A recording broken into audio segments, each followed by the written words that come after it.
Hello, I'm Matteo, the Chief Mobile Opinionist here at Tech Travel Geeks. And this is a long overdue video where we compare two of probably the best-selling smartphones of 2021 just before the launch of their successors. Today we're going to be comparing the Samsung Galaxy S20 FE or Fan Edition 5G with the iPhone 12, which was also a 5G smartphone. Both these devices launched in late 2020 and were priced at around about the same price, between £700 and £800, depending on the specifications of the device you chose. But in terms of market positioning, they're direct competitors. This is not the iPhone Pro, this is the iPhone 12, the standard one. And it offers great improvements over its predecessor, as we saw in a previous video here on Tech Travel Geeks. But obviously there's some big differences here. The Samsung Galaxy S20 FE is running Android, whereas the iPhone is running iOS. Two different worlds, but very, very much competitors.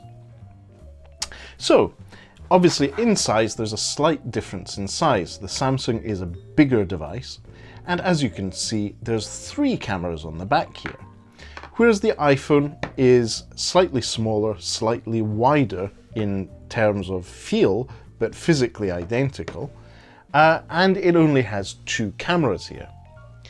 In terms of cameras, the iPhone has its main 12 megapixel sensor and a 12 megapixel ultra wide camera. So it has a wide angle camera and a normal one. Whereas the Samsung Galaxy S20 FE has a main 12 megapixel camera. It also has an 8 megapixel telephoto camera, which is more or less the equivalent of 3 times optical zoom, and a 12 megapixel ultra wide camera. So it does have that extra camera, which is particularly useful if you want to zoom whilst taking a picture.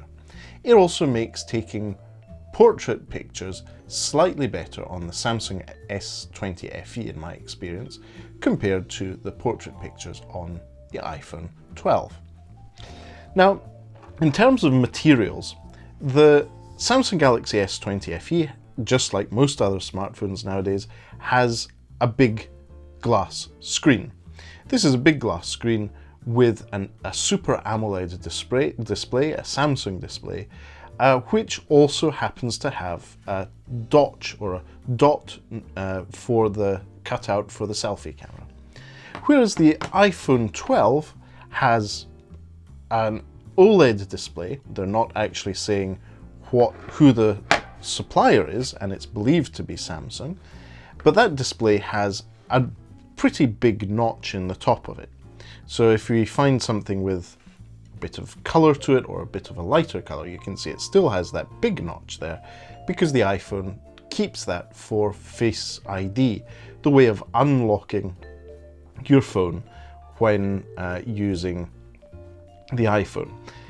That brings me on to a key thing. Whereas the iPhone 12 does not have a fingerprint sensor, they did away with Touch ID, believing Face ID to be the main way to interact with the unlocking of your phone.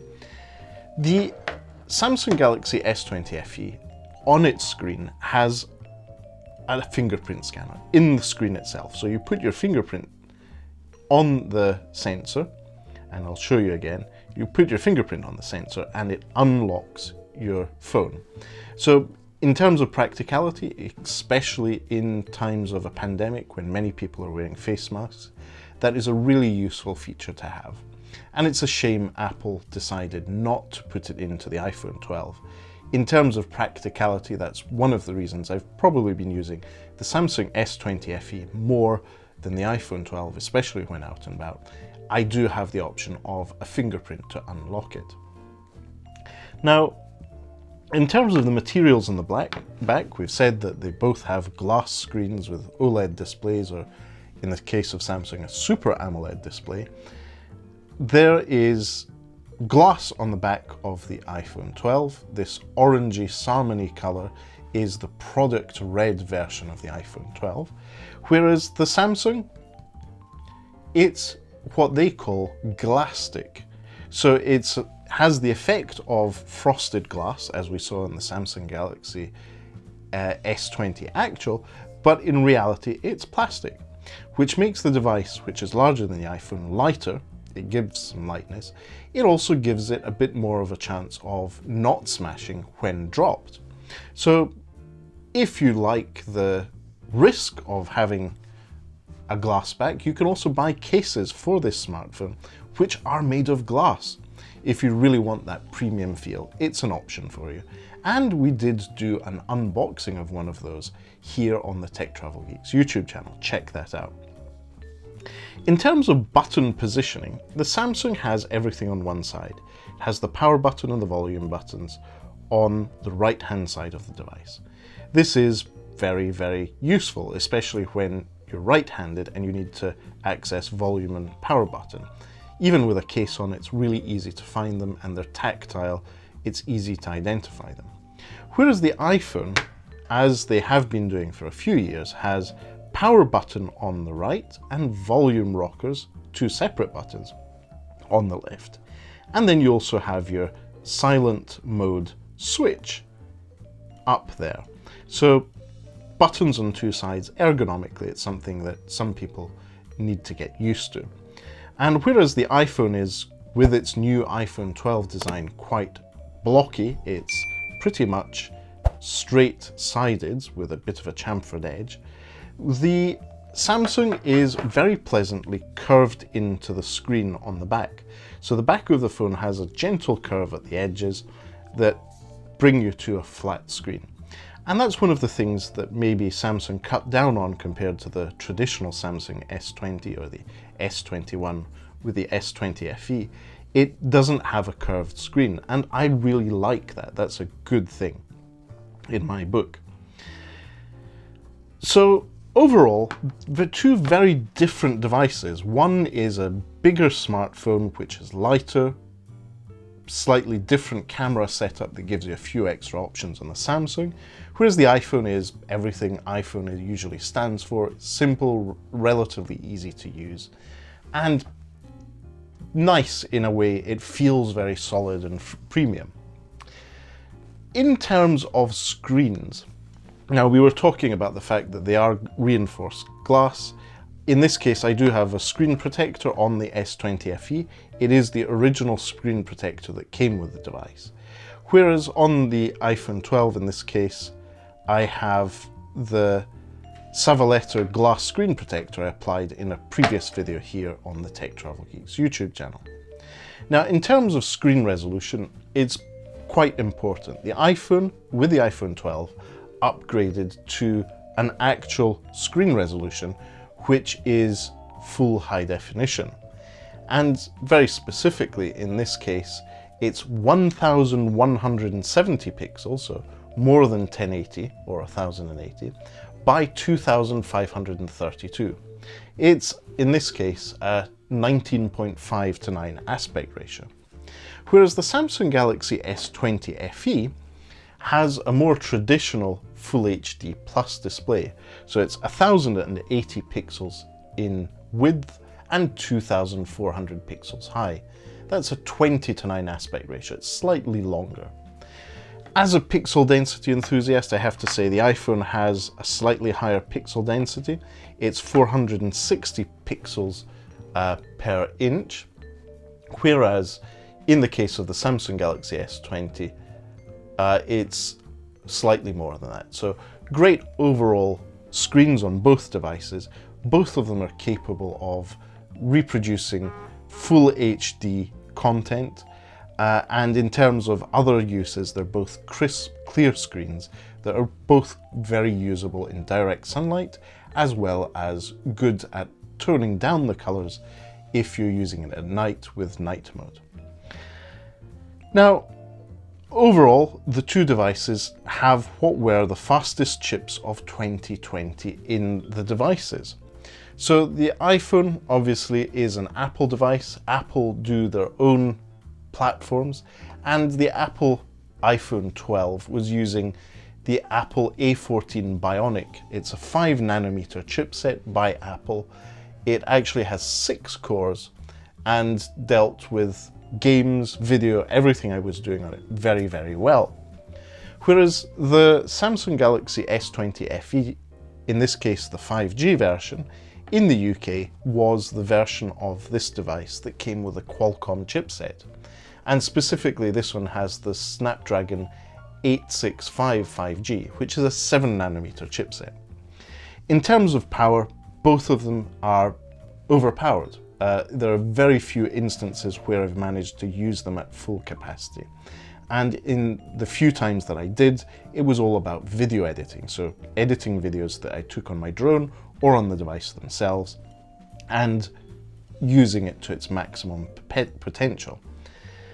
Ultimately, I have to say both devices are great, but for most people, they're overpowered. They would probably never get put to proper use. In terms of memory, it's difficult to compare the two. Two different operating systems, two different ways of using storage and memory. But the key takeaway is that the Samsung Galaxy S20 FE 5G, the version I had 6 GB of RAM, no issues there whatsoever. Whereas the built-in memory of the iPhone is never really advertised, but it did everything I needed it to do with no issues. Okay then, so we've looked at the hardware, we've looked at the screens, we've discussed the chipsets. The difference in day-to-day use, using them as my main devices, were quite noticeable. Having that slightly longer screen is slightly better when you're, say, using Twitter and scrolling through your activity there. You do get more on screen on the Samsung Galaxy S20 FE compared to the iPhone 12. It just performs better in my experience.